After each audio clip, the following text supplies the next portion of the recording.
Good afternoon 9th Hindi medium के student. आज हम सामाजिक विज्ञान में इतिहास में जो पार्ट 3 है उसका आगे का भाग पढ़ेंगे। क्या पढ़ रहे थे हम? पार्ट 3 नाज़ीवाद और हिटलर का उदय। अब इसके पहले वाली वीडियो में हमने देखा था कि नाज़ियों का विश्व में दृष्टिकोण क्या था। अब इस राज्य की स्थापना कैसे हुई? तो सत्ता में पहुंचते ही नाज़ियों ने शुद्ध जर्मनों के विशिष्ट नस्ली समुदाय की स्थापना के सपनों को लागू करना शुरू कर दिया। उनको जो सपना दिखाया था उसकी शुरुआत की। सबसे पहले उन्होंने विस्तारित जर्मन के साम्राज्य में मौजूद उन समाजों या नस्लों को खत्म करना शुरू किया जिन्हें वे अवांछित मानते थे। इसमें कौन थे? सबसे पहले शुद्ध और स्वस्थ नॉर्डिक आर्य समाज को बनाना चाहते थे। ये उनकी नज़र में ऐसे लोग वांछित थे जो लोग ना तो तरक्की कर सकते हैं ना वंश विस्तार करते हैं। इनको अवांछित कहा गया। इसका मतलब यह निकला कि ऐसे जर्मनों को भी जिंदा रहने का कोई हक नहीं जिन्हें नाज़ी अशुद्ध या असामान्य मानते थे। देखा जाए तो यूथनेसिया यानी दया मृत्यु कार्यक्रम के तहत बाकी नाज़ी अफसरों के साथ साथ हेलमुट के पिता ने भी असंख्य ऐसे जर्मनों को मौत के घाट उतारा ही होगा। तभी उसका भी हश्र ऐसा ही हुआ जिन्हें वह मानसिक और शारीरिक रूप से क्या मानता था? अयोग्य मानता था। केवल यहूदी ही नहीं थे जिन्हें अवांछित की श्रेणी में रखा गया। इसके अलावा और भी नस्लें थी जिन्हें इसी नियति के लिए अभिशप्त किया जाता था, उन्हें मार दिया जाता था। जर्मनी में रहने वाले जिप्सियों और श्वेतों को पहले ही जर्मन नागरिकता छीन ली गई थी उनसे, बाद में उन्हें मार दिया गया। रूसी और पॉलिश मूल के लोगों को भी मनुष्य के से कमतर माना गया। इसके अलावा जर्मनी ने पोलैंड और रूस के कुछ हिस्सों पर कब्जा कर लिया। स्थानीय लोगों को भयानक परिस्थितियों में गुलामों की तरह काम पर झोंक दिया गया। उन्हें इंसानी बर्ताव के लायक नहीं माना जाता था और उनमें से बहुत सारे बेहिसाब काम बोझ और भूख से मर गए। नाज़ी जर्मनी में सबसे बुरा हाल यहूदियों का हुआ। यहूदियों के प्रति नाज़ियों की दुश्मनी एक आधार यहूदियों के प्रति ईसाइयों में धर्म परंपरागत घृणा थी। ईसाइयों का आरोप क्या था कि ईसा मसीहों को यहूदियों ने मारा है और ईसाइयों की नज़र में यहूदी क्या है? आदतन हत्यारे और सूदखोर थे। मध्यकाल तक यहूदियों को ज़मीन का मालिक बनने की मनाही थी। ये लोग मुख्य रूप से व्यापार और धन उधार देने का धंधा करके अपना गुजारा चलाते थे और बाकी समाज से अलग बस्तियां बसाकर ये रहते थे। इसे क्या कहा जाता था? घेटो यानी दड़बा कहा जाता था उस जगह को। नस्ल संहार के जरिए ईसाई बार बार उनका सफाया करते रहते थे और उनके खिलाफ तब तक संगठित हिंसा की जाती थी जब तक कि बस्तियों को पूरी तरह से ध्वस्त यानी बर्बाद नहीं कर दिया जाता। लेकिन जो ईसाईयत थी उन्हें बचाने का एक ही रास्ता फिर भी दिया हुआ था और यह था केवल एकमात्र रास्ता धर्म परिवर्तन। आधुनिक काल में बहुत सारे यहूदियों ने ईसाई धर्म अपना लिया और जानते बूझते हुए जर्मन संस्कृति में ढल गए। लेकिन यहूदियों के प्रति हिटलर की घृणा को नस्ल के छद्म वैज्ञानिक सिद्धांतों पर आधारित ही थी। इस नफरत ने यहूदी समुदाय का हल धर्मांतरण से नहीं निकल सकता था। हिटलर की दृष्टि में इस समस्या का सिर्फ एक ही हाल था और वो क्या था? पूरी तरह से यहूदियों को ही, उनकी नस्ल को ही खत्म कर दिया जाए। ऐसा किसका मानना था? हिटलर का। 1933 और 38 तक नाज़ियों ने यहूदियों के तरह तरह से आतंकित किया, उन्हें बहुत ज़्यादा नुकसान पहुंचाया, उन्हें पूरी तरह से खत्म कर दिया। उनके यहाँ तक कि उनकी आजीविका छीन ली, उन्हें गरीब कर दिया, हीन कर दिया, समाज से अलग थलग रहने पर मजबूर कर दिया। यहाँ तक कि उन्हें देश छोड़ने के लिए भी जाना पड़ा। 39 से लेकर 45 तक इस दौर में यहूदियों को कुछ खास इलाकों में इकट्ठा करने और पोलैंड में बनाए गए गैस चैम्बरों में ले जाकर मार देने की रणनीति तक अपनाई गई। यहाँ पर एक चैम्बर का चित्र दिया है, गैस चैम्बर, जिसमें यहूदियों को मारा जाता था। अब पढ़ेंगे हम यूटोपिया।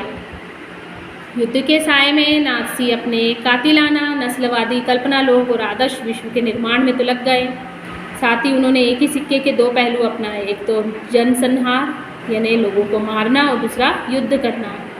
पराजित पोलैंड को पूरी तरह से तहस नहस कर दिया गया और उत्तर पश्चिम पोलैंड पर ज़्यादातर हिस्सा जर्मनी को मिल गया।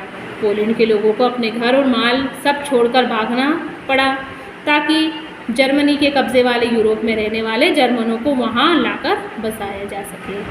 पोलैंड वासियों को मवेशियों की तरह खदेड़कर उनको जनरल गवर्नमेंट नामक दूसरे हिस्से में पहुंचा दिया गया। तमाम अवांछित तत्वों को जनरल गवर्नमेंट ने क्या कर दिया, इस इलाके में लाकर उनको रखा और फिर थोड़े दिन बाद उन्हें बड़े पैमाने पर मौत के घाट उतारा गया।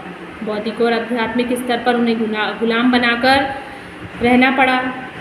आर्य जैसे लगने वाले पोलैंड के बच्चों को उनके माँ बाप से छीनकर जांच के लिए नस्ल विशेषज्ञों के पास पहुंचा दिया गया और नस्ली जांच में कामयाब होते ही उनके परिवारों को पाला जाता था और अगर ऐसा नहीं होता था तो उन्हें अनाथ आश्रम में डाल दिया जाता था। ज़्यादातर को तो मार ही दिया जाता था।